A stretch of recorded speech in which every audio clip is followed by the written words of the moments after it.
El tema del día de hoy tiene por título La felicidad del perdón. Y quiero empezar leyéndole una anécdota. ¿Sí? Dice así: el tema del día era el resentimiento y el maestro nos había pedido que lleváramos piedras y una bolsa de plástico. Ya en clase elegimos una piedra por cada persona a la que le guardábamos resentimiento. Escribimos su nombre en ella y la pusimos dentro de la bolsa. Como te puedes imaginar, algunas bolsas eran realmente pesadas. El ejercicio consistía en que durante una semana lleváramos con nosotros a todos lados esa bolsa de piedras.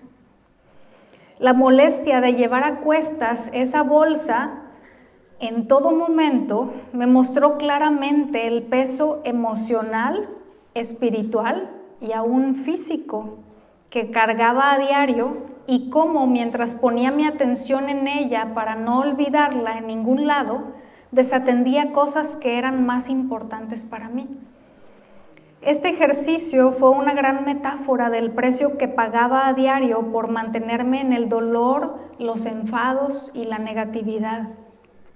Me di cuenta que cuando hacía importantes los temas incompletos o las promesas no cumplidas, me llenaba de resentimiento. Aumentaba mi estrés, no dormía bien y mi atención se dispersaba. La falta de perdón es como un veneno que tomamos a diario a gotas, pero que finalmente nos termina envenenando. Muchas veces pensamos que el perdón es un regalo para el otro, sin darnos cuenta que los más beneficiados somos nosotros mismos. Y bueno, hay algunas cosas que se dicen con relación al perdón en el plano horizontal, ¿sí?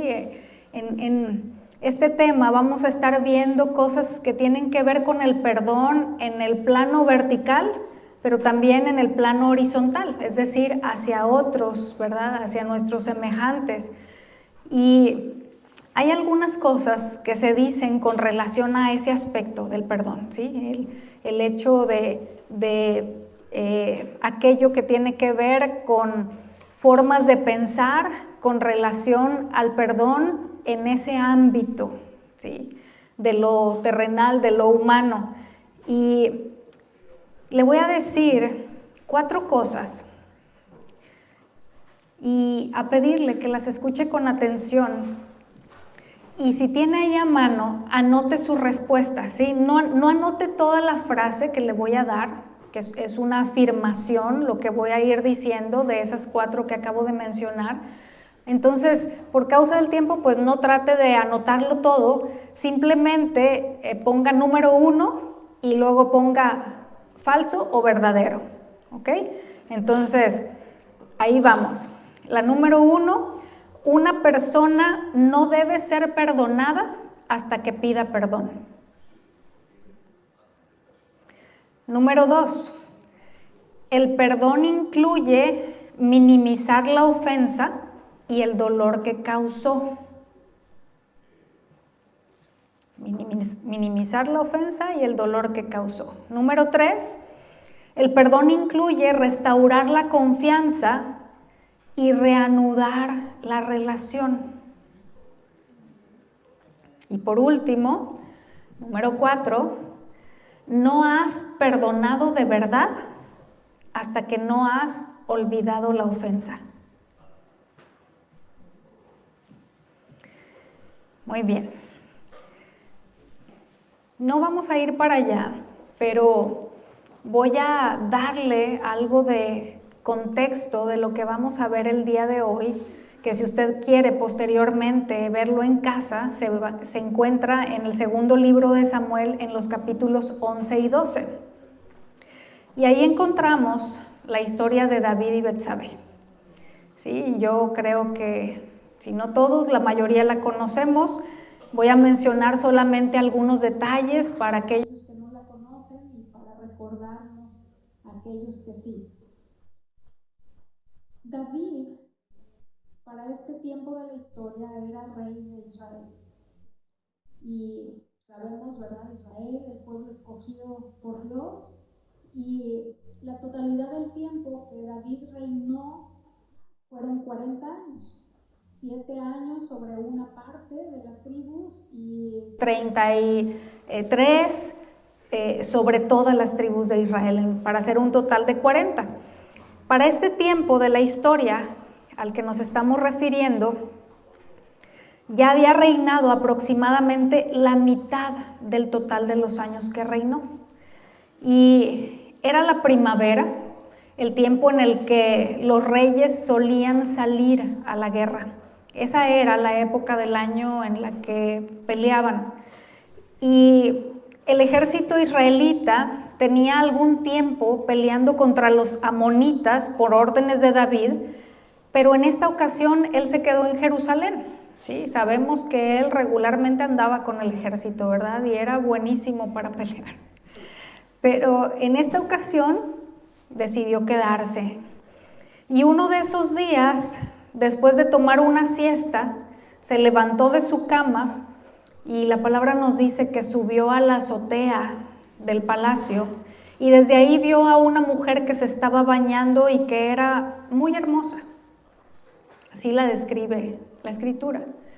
Ahora, aquí entre paréntesis, qué imprudencia por parte de ella, lo cual nos lleva a meditar en cuánta necesidad tenemos, mujeres, de cuidar esa parte cuando elegimos nuestro atuendo, ¿sí? Qué importante es ello, porque a veces, bueno, no me voy a meter por ahí. El punto es que David vio a esta mujer que le llenó el ojo, ¿verdad? Le gustó y mandó investigar quién era. Y le informaron que era una mujer casada, esposa de un hombre llamado Urías, que era parte del ejército de Israel, y que era hija de Eliam, de quien más adelante sabremos más. David ordenó que se la llevaran y tuvo relaciones con ella. Después de algunos días, ella supo que estaba embarazada y se lo hizo saber a David. Él mandó traer a Urías, el esposo de Betsabé, con el propósito de que pasara al menos una noche con su esposa y se pudiera pensar que el hijo era de él. Pero este hombre se resistió a ir a la comodidad de su casa y a la compañía de su esposa al pensar en que el arca del pacto y sus compañeros de milicia estaban en el campo de batalla y le parecía totalmente inapropiado. Así que David envió una carta al general del ejército para ordenarle que pusiera a Urías en la parte más peligrosa de la batalla para que muriera a manos del enemigo. Y así fue. Después de que Betsabé pasó los días de duelo por su esposo, que probablemente fueron 7 días, David la mandó traer para hacerla su esposa y le dio a luz un hijo, este hijo del que había quedado embarazada. Y bueno, esto ofendió a Dios, obviamente, y pasado alrededor de 1 año de que todo esto sucediera, Dios envió al profeta Natán a hacerle saber a David que lo que hizo estuvo mal a sus ojos porque había menospreciado al Señor. Había asignado menor valor a Dios, a sus mandamientos, a sus estatutos, sus decretos, que a sí mismo y a sus deseos. Había transgredido varios de los 10 mandamientos de la ley de Dios. Por si pensamos que podemos cubrir nuestro pecado y que nada pasará, pues no es así, ¿verdad? Tarde o temprano sale a la luz. Y bueno, David se arrepintió genuinamente, reconociendo su pecado contra Dios, y en el Salmo 51 tenemos el registro de su oración a Dios, pidiendo perdón y purificación. Y el profeta le dice que el Señor le ha perdonado, pero que tendrá algunas consecuencias. Una de ellas sería que la violencia no se apartaría de su familia. Otra es la muerte de ese hijo que tuvo con Betsabé. Así que después que el profeta se va, el niño se enferma hasta que 7 días después muere. Algunos años después, como parte de las consecuencias anunciadas por el profeta Natán, un hijo de David llamado Absalón se rebela contra él queriendo destronarlo. Empieza a atraer personas hacia él que se convierten en sus seguidores, incluyendo gente del ejército. Al saber David que Absalón va hacia el palacio a pelear contra él, para evitar el enfrentamiento que eso traería y las muertes que quería evitar, huye de ahí junto con su familia y algunos de sus siervos más cercanos y leales, y solamente deja a 10 concubinas para que cuiden del palacio. Así que Absalón se queda con el palacio y con el trono. Y vamos a ver qué sucedió después en esta historia, pero eso va a ser en un momento más adelante. Ahora, ¿cuál es el título de este tema? La felicidad del perdón. Pues vamos a ver que esta felicidad es en 2 sentidos, ¿sí? En 2 sentidos. El primero de ellos es vertical, ¿sí? Vertical, y tiene que ver con el perdón de Dios para nosotros. David escribió después el Salmo 32, hermanos. O sea, después de que esto había pasado, sí, escribe el Salmo 51, pero también escribe el Salmo 32, donde habla de la felicidad que experimenta el que ha sido perdonado por Dios. Así que vamos a ir al Salmo 32, los versículos 1 y 2, Salmo 32, 1, se lo leo, dice: cuán bienaventurado es aquel cuya transgresión es perdonada, cuyo pecado es cubierto. Cuán bienaventurado es el hombre a quien el Señor no culpa de iniquidad y en cuyo espíritu no hay engaño. No pierda de vista, si tiene su Biblia, déjele ahí un separador, póngale ahí un dedo, manténgalo ahí, a lo mejor póngale algún separador, porque vamos a regresar más adelante a este salmo. Ahora, en 2 ocasiones, tanto en el versículo 1 como en el versículo 2, menciona la palabra bienaventurado. Y esa palabra es la traducción de una palabra hebrea que además de bienaventurado también significa feliz. Pero esta felicidad, hermanos, no tiene nada que ver con las situaciones sociales o personales que hoy en día consideramos necesarias para alcanzar la felicidad. ¿Cuántos ubican esa película llamada En busca de la felicidad? ¿Sí?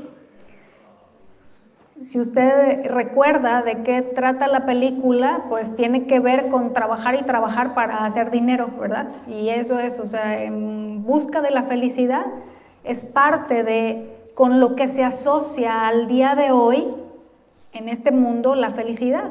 Y desgraciadamente a veces como creyentes también nos vamos con esa corriente pensando que, como veíamos la semana pasada, ¿verdad? Estar contento o estar feliz tiene que ver con que todo me vaya bien, con que tenga abundancia de bienes materiales y ausencia de quebrantos. Pero no es a eso a lo que la palabra de Dios se refiere cuando está hablando de un hombre que es bienaventurado o feliz. En el peso bíblico que tiene esta palabra comunica la prosperidad o felicidad que experimentan los que son favorecidos o bendecidos por alguien superior. En este caso, pues es obviamente Dios. Aunque no siempre goce de una situación feliz porque le voy a citar otro versículo en donde usa esta misma palabra, que no vamos a ir para allá, nada más si gusta anotarlo, es Job 5:17, en donde habla de lo bienaventurada que es la persona a quien Dios castiga. Así que felicidad no tiene que ver, ¿verdad?, con lo que estamos acostumbrados a oír en estos tiempos. Entonces, lo que implica, en este caso, por ejemplo, de Job, de bienaventurado o muy feliz, aquel a quien Dios castiga, es debido a que la formación que Dios está llevando a cabo en esa persona traerá un resultado bueno. Y bueno, ese perdón de Dios para David fue tan completo y tan real que un hijo de esa unión, David Betsabé, es el que lo sucedió en el trono y quien formó parte del linaje de nuestro Señor Jesucristo. Entonces, vemos cómo es que Dios perdona, ¿verdad? Ahora, ¿qué es el perdón de Dios? El perdón de Dios es el acto de no retribuir las ofensas con el castigo merecido en lo eterno, aunque en la tierra haya consecuencias que Dios no elimina, y el ejemplo de David es uno de ellos, ¿verdad? A veces las consecuencias ahí están y pueden quedar para el resto de nuestra vida, pero en lo eterno es ese acto en el cual Dios no retribuye las ofensas con el castigo merecido. O sea, no nos manda a donde merecemos, hermanos. La idea básica del perdón es la de cancelar una deuda, quitar la barrera y efectuar la reconciliación, erradicar el pecado sobre la base del sacrificio de Jesucristo en la cruz, ofrecido de una vez y para siempre. Es decir, ese perdón está sobre esa base, lo que Cristo hizo en la cruz a favor nuestro, el pago que Él ofreció, el hecho de que Él dio el pago necesario para que nosotros podamos recibir el perdón de nuestros pecados. Ahora, ¿cómo podemos recibirlo? Primera de Juan, capítulo 1, versículo 9. Primera de Juan 1:9 dice: si confesamos nuestros pecados, Él es fiel y justo para perdonar nuestros pecados y limpiarnos de toda maldad. Ahora, esto implica, si nos detenemos a meditar en lo que está diciendo aquí la palabra, implica que la persona ha reconocido su pecado, que se ha arrepentido. Es decir, que se ha alineado con la manera de pensar de Dios respecto de ese pecado en particular. Y que Dios, por su amor y por su gracia, ha puesto el medio para que el hombre reciba el perdón. Se requiere que sea de corazón, tanto si se trata de un pecador que acude por primera vez a Dios, o de uno que ya es hijo suyo y que ha ofendido y ha entristecido el corazón del Padre al pecar. Entonces, es esencial que el arrepentimiento y que el venir delante de Dios para pedir perdón sea algo genuino, hermanos, que sea verdaderamente de corazón, ya sea cuando venimos por primera vez a Dios para pedirle que perdone nuestros pecados, que nos salve del castigo que merecemos, que nos rescate del destino que nos espera, ¿verdad? Y que sea no solo nuestro Salvador, sino también el Señor de nuestra vida. Así como cuando ya tenemos un tiempo caminando con el Señor y que incurrimos en una falta, en una ofensa, en un pecado contra Él, el hecho de que nos presentemos no de una manera mecánica, sino de manera genuina. Este versículo que acabamos de leer describe a Dios con dos palabras. Dice que Él es fiel y justo para perdonar.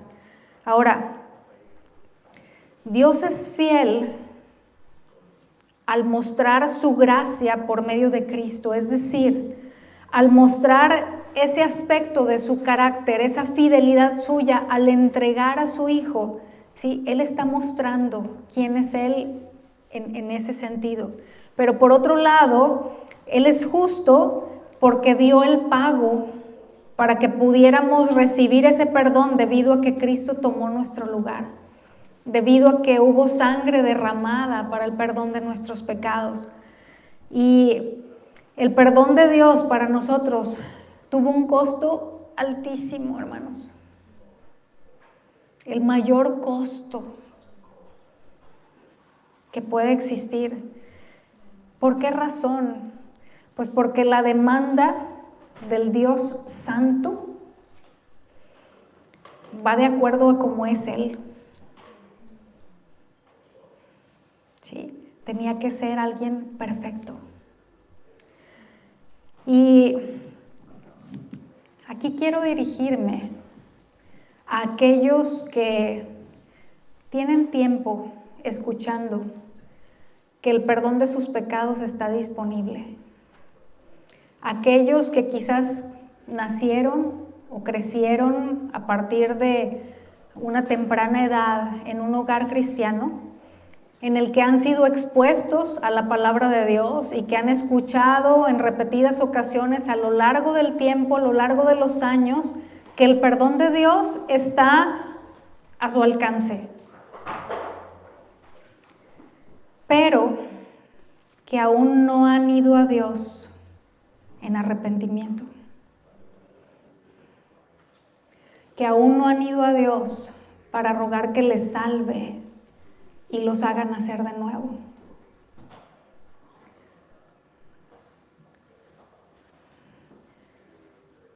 El hecho de tener presente que están acumulando en su cuenta en contra. Porque Dios ha sido bueno, ha sido misericordioso y a lo largo del tiempo ha extendido una oportunidad y otra y otra, y cada día que abrimos los ojos es una nueva oportunidad para responder a Dios, y que la respuesta que Él recibe es: no, gracias, no te necesito, no me interesa, estoy bien así. Es un acumulado en esa cuenta. ¿Y por qué digo esto? Porque Dios no actúa de la misma manera con quien no ha escuchado que con quien sí. Dios no actúa de la misma manera hacia quien se mantiene sin dar pasos para reconocer que tiene una deuda con Dios que es impagable, y rechazando su regalo de la cancelación de esa deuda una vez y otra vez y otra vez. Así que para quienes estén en esa condición, cuán importante es que tengas claro que Dios te creó para Él y no para Satanás. Dios nos creó para que pasemos la eternidad con Él y no eternamente separados de Él. Vamos a Lucas, por favor, capítulo 7, versículo 41. Lucas 7, 41. Cierto prestamista tenía 2 deudores. Uno le debía 500 denarios y el otro 50. Y no teniendo ellos con qué pagar, perdonó generosamente a los 2. ¿Cuál de ellos entonces lo amará más? Aquí habla de 2 personas que tenían varias cosas en común. La primera de ellas es que los 2 tenían una deuda. La segunda es que ninguno de los 2 tenía con qué pagar. Y la tercera es que ambos fueron generosamente perdonados. ¿Sí? no se parecían en el hecho de que la deuda era distinta, ¿verdad? Eso no lo tenían en común, pero las otras 3 cosas sí. Ahora, para aquellos que se han arrepentido de corazón por algo que hicieron, que han pedido perdón al Señor, que han ido delante de Él de manera genuina y que han rogado que el Señor les perdone, que el Señor les limpie, pero que tienen luchas en su mente acerca de si verdaderamente Dios los ha perdonado. Quizás porque el enemigo lanza sus dardos, ¿verdad?, a sus mentes diciendo que es imperdonable lo que hicieron, y usted que se encuentra en esta situación no ha hecho uso del escudo de la fe que Dios nos ha provisto, en el que se apaguen esos dardos. No ha hecho uso de la palabra para decir, escrito está. Lo que acabamos de leer nos deja claro que Dios está dispuesto a perdonar la deuda del que le debe 50 como del que le debe 500.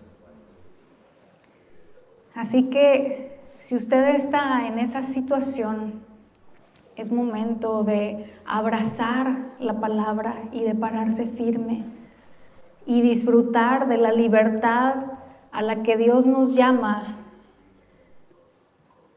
cuando creemos a su palabra y nos abrazamos de ella. Nuestra tendencia como seres humanos es a medir desde una perspectiva terrenal, desde una perspectiva caída, hermanos, e irnos al extremo de pensar que como mi deuda es de 50, ay, pues está chiquita mi deuda, ¿no? O sea, pues yo no he hecho gran cosa, ¿sí? Yo no he matado, yo no he robado. No, que se preocupe el que debe 500. Yo nomás debo poquito. Así que cuando nos vamos a esos extremos, ¿verdad?, de minimizar por un lado, pues entonces se puede caer en el hecho de no sentir la urgencia de correr a Dios en arrepentimiento para pedir perdón. Y por el otro lado es irnos al extremo de abrazar el engaño de que como mi deuda es tan grande o era tan grande, pues no puede ser perdonada. Hermanos, tanto lo uno como lo otro son engaños. Pero gracias a Dios por su palabra que nos deja clara la perspectiva que Él tiene, ¿verdad? Ahora, le voy a leer esta siguiente ilustración. Un cierto rico escocés había prestado en vida mucho dinero a varias personas. Siendo que era muy considerado, trataba con cariño a sus deudores y cuando se daba cuenta de que era imposible que le pagaran, ponía debajo de la cuenta su firma junto con las palabras perdonado. Después de su muerte, su esposa se dio cuenta de que era mucho el dinero que amparaban las notas perdonadas y se dio a la tarea de cobrarlas. Tuvo que principiar juicios legales hasta que el juez, al examinar uno de estos casos, le preguntó: «Señora, ¿es esta la firma de su esposo?». «Sí», contestó ella, «de eso no hay duda». «Entonces», dijo el juez, «no hay nada que obligue a estas gentes a pagar cuando el mismo esposo de usted ha escrito la palabra perdonado». Por tanto, hermanos, si Cristo nos ha perdonado nuestros pecados, es en vano que el diablo venga y se esfuerce por traérnoslos a memoria si levantamos el escudo de la fe declarando: escrito está. Romanos 8:1. Ahora pues, ninguna condenación hay para los que están en Cristo Jesús. ¿Cuál es el requisito? Estar en Cristo Jesús, unidos a Él. Por otro lado, hay una enseñanza torcida que de un tiempo a la fecha se ha filtrado en las congregaciones y en el corazón de muchos creyentes, que es la idea contenida en la frase, perdónate a ti mismo. Vimos al inicio que el perdón implica cancelar una deuda. Entonces, perdonarse a uno mismo equivaldría a algo así como lo siguiente: mí mismo te perdono. Cancelo la deuda que tienes contigo mismo. Pues así de irrisorio, ¿verdad? Así de ilógico. Sin embargo, hermanos, a veces nos comemos, dijera mi esposito, como dulces, ¿verdad? Las cosas que están totalmente fuera de lo que la palabra de Dios enseña. Ese perdónate a ti mismo no es bíblico, es una distorsión de lo que enseña la palabra, así como todo el tema de la autoestima, del amarse a sí mismo, porque si no, no podrás amar a otros. Es otro ejemplo de una perversión de la palabra, de una distorsión de la palabra de Dios. Entonces, pues también hay que estar alertas con esto, ¿verdad? No se la crea, no compre ese engaño. El primer sentido que hablábamos con relación a la felicidad del perdón, dijimos que era en dos aspectos, ¿verdad? Y el primero de ellos fue la felicidad de experimentar que Dios nos perdone cuando nos arrepentimos.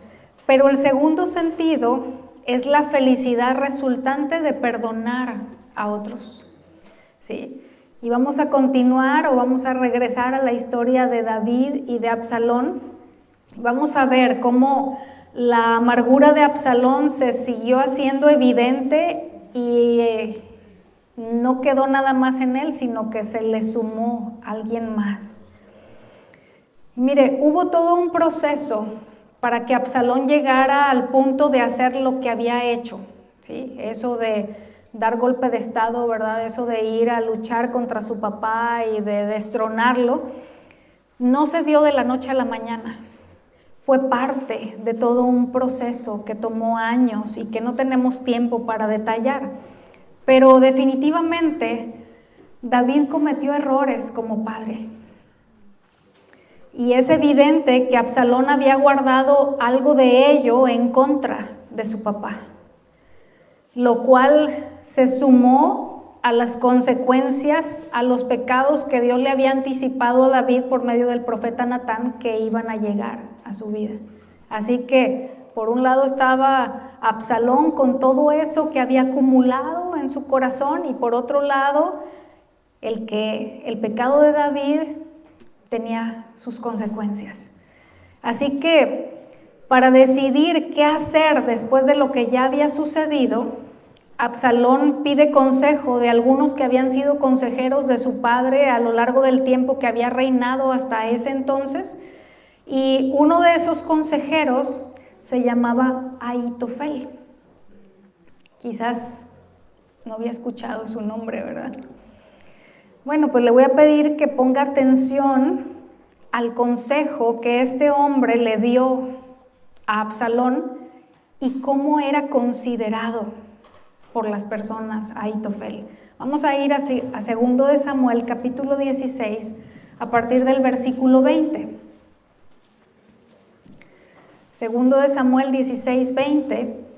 Entonces dijo Absalón a Ahitofel: dad vuestro consejo sobre lo que debemos hacer.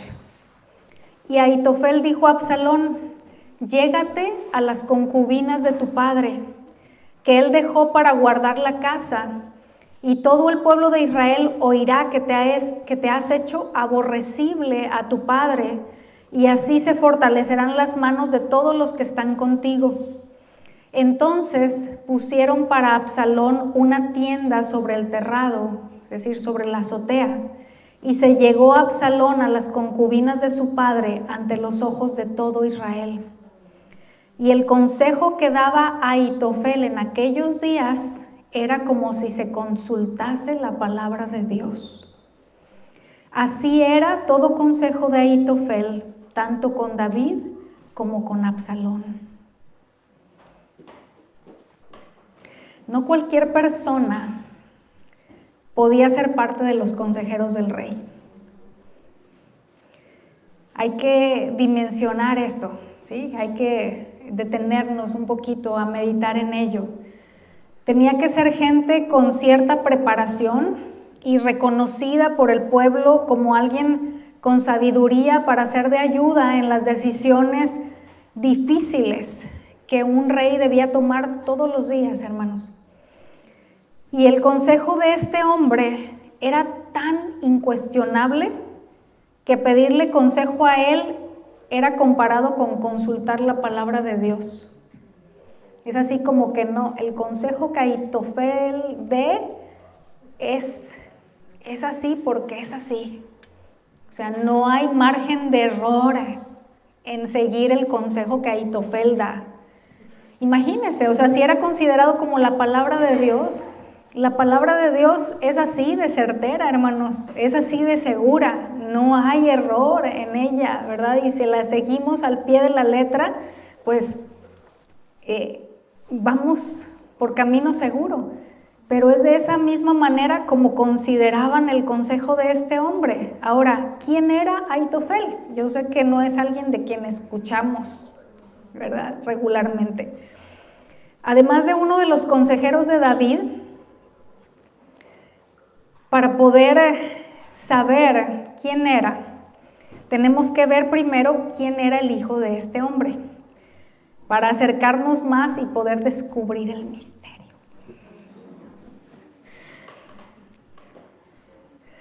Los nombres que vamos a ver en el siguiente versículo que leeremos a continuación son parte de la lista de los valientes de David, ¿sí? Usted ubicará, ¿verdad? 30 hombres excepcionales para la guerra. Esos hombres guerreros eran como pocos y David los tenía a su servicio. Entonces, en 2 de Samuel, en el capítulo 23, vamos a leer el versículo 34, en donde menciona a 2 de estos valientes de David. 2 de Samuel 23, 34. Elifelet, hijo de Asbai, hijo de Maaca. Eliam, hijo de Ahitofel, gilonita. ¿Ve algo ya por ahí? Eliam, hijo de Ahitofel, gilonita. O sea, es este mismo Ahitofel del que hemos venido hablando. Ahora veamos qué más nos dice la Escritura acerca de este Eliam, que era uno de los hijos de este consejero. Además de que era uno de los valientes de David, ¿sí? Era uno de los valientes de David y era hijo de Ahitofel. Vamos a ver algo más. 2 de Samuel, capítulo 11, versículo 1. Aconteció al año siguiente, en el tiempo que salen los reyes a la guerra, que David envió a Joab y con él a sus siervos y a todo Israel. Y destruyeron a los amonitas y sitiaron a Rabá, pero David se quedó en Jerusalén. Y sucedió un día, al caer la tarde, que se levantó David de su lecho y se paseaba sobre el terrado de la casa real. Y vio desde el terrado a una mujer que se estaba bañando, la cual era muy hermosa. Envió David a preguntar por aquella mujer y le dijeron: aquella es Betsabé, hija de Eliam, mujer de Urías, Eteo. Así que Ahitofel era padre de Eliam, uno de los valientes de David, y abuelo de Betsabé. Todo lo sucedido con Betsabé podría ser una razón por la cual Ahitofel traicionó de esta manera a David. Pero entonces eso implicaría que guardó en su corazón por años un resentimiento en contra de David y le fue desleal por no haber guardado su corazón al respecto, y con el tiempo se evidenció. Ahora, ¿cómo estamos nosotros? ¿Cómo estamos usted y yo? Efesios capítulo 4, versículo 31. Efesios 4:31. Quítense de vosotros toda amargura, enojo, ira, gritería, maledicencia y toda malicia. Antes, sed bondadosos unos con otros, misericordiosos, perdonándoos unos a otros, como Dios también os perdonó a vosotros en Cristo. Es el comparativo, hermanos, es la medida, así como Dios nos perdonó a nosotros en Cristo. Como Dios y no como otros con los que a veces queremos medirnos, ¿verdad? Ahí está la medida. A veces actuamos como si fuéramos más santos que Dios. Él perdona y yo no. Y si esta es la actitud de nuestro corazón, no debemos esperar que nuestro Padre Celestial nos perdone, hermanos. Y el Señor fue muy claro. Mateo 6:14 dice, porque si perdonáis a los hombres sus ofensas, os perdonará también a vosotros vuestro Padre Celestial. Mas si no perdonáis a los hombres sus ofensas, tampoco vuestro Padre os perdonará vuestras ofensas. Así que yo no sé cuál sea su situación, si tiene resentimiento en su corazón, pues desconozco, ¿verdad? Si lo hay, y si lo hubiera, desconozco la razón por la cual tenga usted una falta de perdón y quizás amargura, pero no importa si su razón es humanamente justificable o no. Ahitofel tenía razones para sentirse herido, ofendido y molesto hacia David. Y puede ser que todo lo que se ha dicho hasta este momento, hermano, usted ya lo sepa. Que si tiene tiempo caminando con el Señor, ha escuchado enseñanzas acerca del perdón en repetidas ocasiones. Que no sea desconocimiento lo que haya, pero no hace diferencia en nuestro corazón el hecho de que solamente sepamos si no tomamos determinaciones. Érase una vez, hace mucho, mucho tiempo, una familia que vivía en un pueblecito. Esta familia estaba compuesta por el papá, la mamá y 3 hijos, 3 niños. Un niño, el mayor, una niña y un bebé de 14 días de nacido. Y era una familia apreciada en el lugar en el que vivían. Usted sabe que en los lugares chicos la gente se conoce, ¿verdad? Y era una familia querida en ese lugar. Un día el papá salió a trabajar por la mañana y regresó en la noche en una caja de muerto. Estando haciendo su trabajo en una carretera, un conductor en estado de ebriedad lo atropelló y murió instantáneamente. Así que esta familia, que era muy querida, pues ya se imaginará, ¿verdad? La experiencia, pero por el hecho de ser apreciada en ese lugar, hubo quienes ofrecieron hacer justicia, porque la persona que cometió este acto no recibió ningún castigo. Yo no sé cómo sea en sus países, pero en México uno puede comprar lo que se llama un amparo y entonces ya la ley no te puede hacer nada. Entonces así sucedió con esta persona, pero gentes de ahí del lugar fueron con la viuda y le dijeron: si tú me dices que sí, yo me encargo de que esa persona termine sus días sobre esta tierra. Y esa viuda respondió: claro que no. Yo no soy Dios para decidir eso. No entiendo por qué pasó, no entiendo muchas cosas, pero esa mujer, aunque no era creyente, aunque nunca había oído del Evangelio, tenía clara la soberanía de Dios. Tenía claro que Dios es el juez justo, al que le corresponde determinar el pago para cada quien. Y esa mujer fue un ejemplo para sus hijos. Esa mujer, hermanos, es mi mamá. Y cuando yo sufría lo indecible por la ausencia de mi papá y que en mi corazón empezaba a albergar resentimiento, recordaba que si mi mamá había perdonado a esta persona, habiéndose quedado viuda y con 3 hijos y el menor de ellos casi que recién nacido, ¿quién era yo?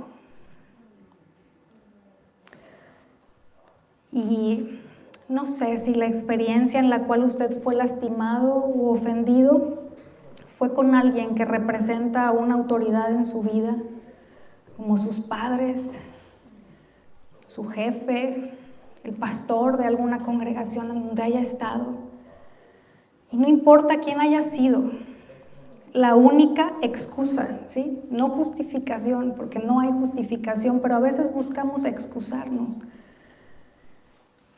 para guardar resentimiento, para no perdonar, es el hecho de que usted no haya experimentado el perdón de Dios. Pero si ya lo experimentó, como Dios nos perdonó en Cristo, así perdonemos nosotros. Una vez que cualquier persona experimenta el perdón de Dios, estará dispuesta a perdonar a los demás. Dicen que no perdonar es como tomar veneno poco a poco y esperar que el que muera sea aquel contra quien estamos amargados o resentidos, ¿verdad? Y este dicho popular ya ha sido confirmado por varios estudios, los cuales afirman que las personas que viven con amargura y falta de perdón se exponen no solo a problemas emocionales, como depresión, ansiedad y estrés, sino también a problemas físicos. Por ejemplo, un estudio realizado por el Departamento de Medicina de la Universidad de Harvard a un grupo de personas con diversos problemas de salud, como afecciones cardíacas, alto nivel de presión arterial, úlceras, insomnio, dolores musculares y artritis, demostró que existe un vínculo comprobado entre aquellos que guardan rencor o resentimiento y dichos síntomas o enfermedades. Y también aplica cuando no pedimos perdón, no solo cuando no perdonamos, sino cuando no pedimos perdón. Por ello, después de que David declarara la bienaventuranza o la felicidad de aquel que ha sido perdonado, sigue diciendo lo siguiente. Regresamos a Salmos 32, versículo 3. Acuérdese, ahí donde dejó separado. Se lo leo en la Nueva Traducción Viviente. Mientras me negué a confesar mi pecado, mi cuerpo se consumió. Y gemía todo el día.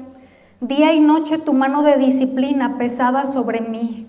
Mi fuerza se evaporó como agua al calor del verano. Finalmente te confesé todos mis pecados y ya no intenté ocultar mi culpa. Me dije, le confesaré mis rebeliones al Señor y tú me perdonaste. toda mi culpa desapareció. Por lo tanto, que los justos oren a ti mientras aún haya tiempo, para que no se ahoguen en las desbordantes aguas del juicio. Mire, al principio vimos 4 afirmaciones, ¿se acuerdan? Ok, vamos a terminar revisando cada una de estas. La primera era que una persona no debe ser perdonada hasta que pida perdón. La respuesta a esta afirmación es falso. El verdadero perdón, hermanos, es incondicional. No se basa en la respuesta de la otra persona. No se gana, no se merece, no se negocia, no se paga. No se basa tampoco en una promesa de que no lo volverás a hacer. El perdón no es un sentimiento que nace de manera espontánea y te lleva a otorgar el perdón, ¿sí?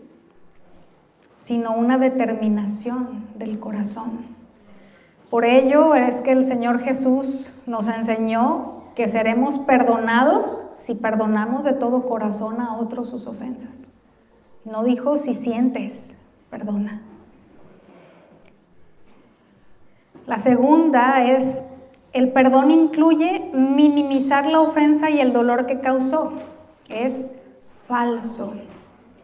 Perdonar no es minimizar la seriedad de la ofensa, pero hay que saber distinguir entre la seriedad, hay que saber distinguir la seriedad de ello dependiendo de si fue intencional o no. ¿Sí? Número 3, el perdón incluye restaurar la confianza y reanudar la relación. Es falso.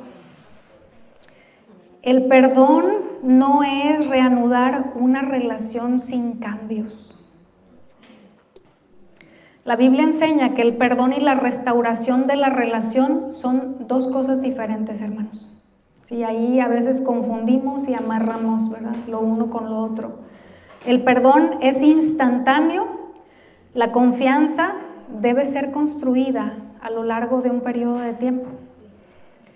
El perdón es nuestra parte en la reconciliación, pero para que una relación sea restaurada, el infractor tiene que hacer 3 cosas que no están relacionadas con el perdón. Número 1, demostrar un arrepentimiento genuino. Número 2, hacer una indemnización siempre que sea posible. Y número 3, reconstruir la confianza demostrando que hay un cambio. Número 4, no has perdonado de verdad hasta que no has olvidado la ofensa. Falso. Perdonar no es que nos dé amnesia, hermanos. ¿Sí? Perdonar no es olvidar lo que ha pasado. Así que la clave no es olvidar, sino aprender a verlo a través del lente de la gracia y de la soberanía de Dios y descubrir cómo Él puede convertir incluso las cosas malas en buenas para nosotros si confiamos en Él y respondemos en obediencia. Así que vamos a orar, pero le pido que se mantenga en su lugar todavía, porque voy a pedir que solamente se pongan de pie aquellos que tengan la necesidad de orar de la manera que voy a decir a continuación. ¿Sí? Si usted no tiene necesidad de orar en alguno de los aspectos que se van a mencionar, puede estar en su lugar y darle gracias a Dios. Pero antes de mencionarle estos 3 aspectos en los que vamos a orar, le voy a leer Salmo 32, el versículo 6, el siguiente. Dice, el siguiente de los que hemos venido leyendo, ¿verdad?, que fueron parte de la oración de David. Por lo tanto, que todos los justos oren a ti mientras aún haya tiempo, para que no se ahoguen en las desbordantes aguas del juicio. Así que, mientras aún haya tiempo, hay que aprovechar. Número 1, Si usted lleva cargando el peso de sus pecados porque no ha ido a Dios en arrepentimiento para pedirle perdón y para pedirle que lo salve, es decir, aquellos que no han nacido de Dios y que el día de hoy quieren ir al Señor para pedirle perdón y entregarle sus vidas, esta es una razón por la cual se podrá poner de pie en un momento más. Número 2, quienes han estado luchando en su mente con la inseguridad de si han sido perdonados de sus pecados. Y número 3, quienes han negado el perdón a quienes les han ofendido o lastimado, pero que el día de hoy están tomando la determinación de cancelar esa deuda. Así que si usted tiene necesidad de orar en cualquiera de estos 3 aspectos, póngase de pie, por favor.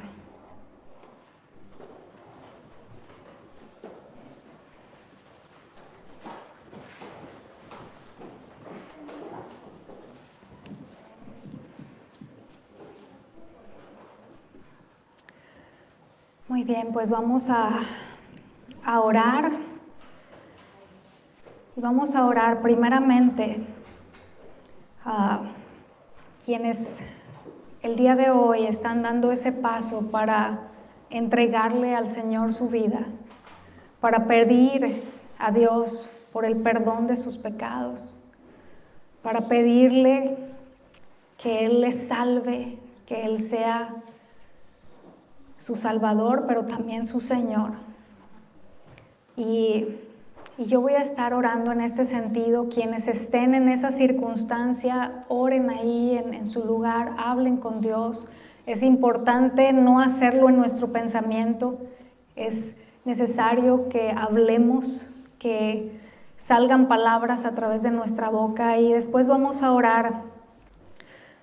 Voy a dirigir oración para aquellos que han estado luchando con esa inseguridad de si han sido perdonados por Dios, y por último, por aquellos que han sido lastimados u ofendidos y que también hoy están tomando esa decisión de cancelar la deuda. Señor, queremos darte gracias por tu palabra. Gracias por la misericordia que tienes hacia nosotros, Señor, al hablarnos por medio de ella. Y queremos, Señor, darte gracias por aquellos que están dando el día de hoy este paso en arrepentimiento delante de ti, Señor, para rogar por tu perdón y tu salvación sobre sus vidas. Y aquellos que ya somos salvos, Señor, queremos darte gracias por eso. Queremos darte gracias por aquellos que el día de hoy están rindiendo a ti, Señor, sus vidas, reconociendo su necesidad del perdón de sus pecados y reconociendo que el precio para ello ya ha sido pagado, que la deuda puede ser cancelada a causa de que Cristo tomó nuestro lugar en la cruz y derramó su sangre para nuestro perdón. Te damos gracias, Señor, y rogamos por quienes están en esa condición, que tú escuches y atiendas su oración y les salves, Señor. Rogamos que el peso de ese pecado que han venido cargando sobre sí a lo largo de los años les sea quitado en el momento en el que tú otorgues esa salvación tan grande, Señor, y les adoptes como hijos. Te damos gracias, Señor, y rogamos porque tu obra continúe, esa obra que el día de hoy empieces, continúe cada día conforme a tu promesa hasta que la lleves a término. También, Señor, quiero rogarte a favor de quienes han estado luchando en su mente con la inseguridad de si han sido perdonados de sus pecados por ti, Señor. Por aquellos que han ido a ti en arrepentimiento de manera genuina y de corazón, Señor, te han pedido perdón, pero que han luchado a lo largo del tiempo con esos dardos de fuego, con esas acusaciones que el enemigo trae, que el enemigo busca sembrar en los pensamientos haciéndoles dudar, Señor, haciéndoles sentir inseguros. Te ruego, Señor, que ayudes a mis hermanos que se encuentran en esa condición para que tomen el escudo de la fe que tú nos has provisto a cada uno, que forma parte de la armadura tuya, Señor, y que puedan levantarlo en alto y que puedan proclamar tu palabra escrita, Señor, y que el enemigo sea resistido en ello y huya, Señor. Oramos, Dios, por esa obra de libertad completa en el corazón, en el pensamiento de nuestros hermanos, y que al mismo tiempo pueda ser, Señor, un ejercicio que les fortalezca en su fe y que puedan conocerte a través de ello en mayor medida, Señor. Y también quiero rogarte a favor de aquellos hermanos que han tenido a lo largo de tiempo, Señor, ahí en el corazón guardado alguna falta de perdón, algún resentimiento hacia quienes les hirieron, hacia quienes les lastimaron, pero que el día de hoy han decidido cancelar esa deuda, Señor, en el entendimiento de que lo que te debíamos a ti era infinitamente superior que lo que cualquiera pueda debernos en esta tierra, Señor. Te ruego que los ayudes, que los fortalezcas en este proceso, Señor, de soltar, de cancelar toda deuda, de rendir a ti, Señor, cada cosa, y que conforme venga lucha, Señor, en ese sentido, puedan mantenerse firmes en ese perdón que están otorgando, Señor, y poder caminar en la libertad gloriosa a la que nos has llamado como hijos tuyos, Señor, sin que haya nada que nos estorbe en nuestro caminar contigo. Te lo rogamos, Señor, y te damos gracias en el nombre de Jesús.